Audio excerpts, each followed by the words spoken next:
Kung tumakas na lang kaya tayo. Saan naman tayo pupunta? Subukan natin sa Bukawi. Sa Cavite.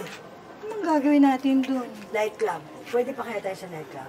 Ang ina mo dito nga, hindi tayo mabili doon pa. Ito punta. Tara lang tayo sa pabasa, marami lalaki rin. Okay, tara. Go.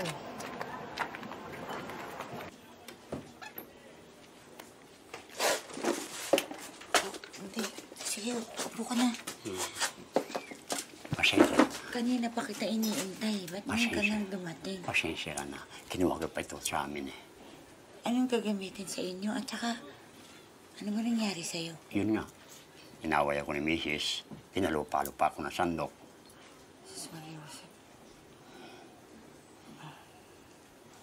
Pati nga anak ko. Ayaw kong bigyan ng pera. Ako, okay lang ako. Kaso si manager. Mali ka na.